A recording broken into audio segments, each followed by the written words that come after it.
ഈ കർമ്മം പൂർത്തിയാക്കുന്നതിന് വേണ്ടി അണുവിനും അനന്തത്തിനും അത് എങ്ങനെ ചെല്ലണമെന്ന് 4 വിധത്തിൽ നമുക്ക് ബോധ്യപ്പെടുത്തിയിരിക്കുന്നു. ഭക്തി, യോഗം, കർമ്മം, ജ്ഞാനം. അപ്പൊ ഇത് 4 കൂടി ഇണങ്ങിച്ചേർന്ന വിദ്യയിൽ ഒരുമിച്ചിരിക്കുന്ന 5-ാമതൊന്ന് അത് ആത്മവർദ്ധനമാണ്.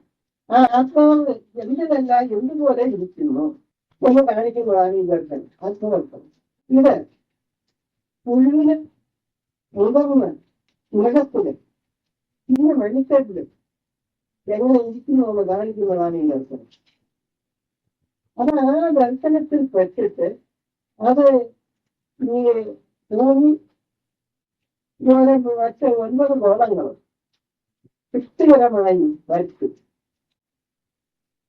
12 രാശിയും 27 നക്ഷത്രവും വരും.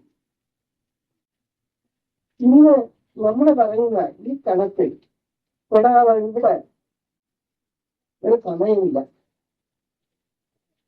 ഇത് നമ്മുടെ പൂർവികർ നാട്ടിൽ ഈ മനുവിന്റെ കണക്കിൽ ഇത് വരുത്തിയിരിക്കും. ഇത് വരുത്തിയിട്ട് ഈ കണക്കിനെ സംബന്ധിച്ച്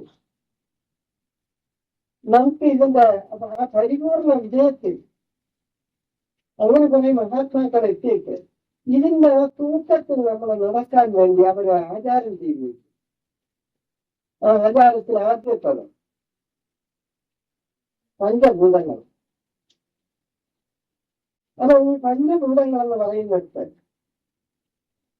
നമ്മളത് നോക്കാൻ. അപ്പൊ ഈ മണലും അല്ല ഈ ഭൂമിയും വെള്ളവും തീയും ആകാശവും ഇങ്ങനെ കൂടാതെ നമുക്ക് ജീവിക്കാൻ കഴിയില്ല.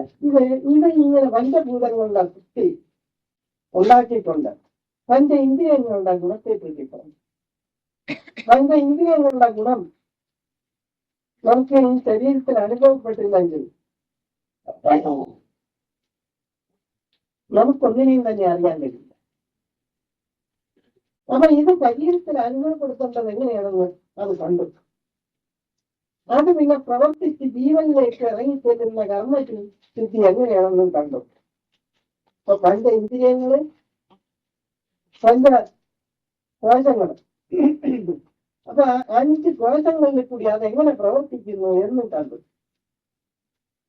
ഇത് ജീവാത്മാവ് പരമാത്മ. ഈ ജീവാത്മ പരമാത്മ ഐക്യം ഇതും കാണിച്ചു. ഇങ്ങനെ 17 കൊണ്ട് പൂർത്തീകരിച്ച് കാണിച്ച കർമ്മകൾ ഇത് കന്യാസി മാത്രമേ പറഞ്ഞിട്ടുള്ളൂ.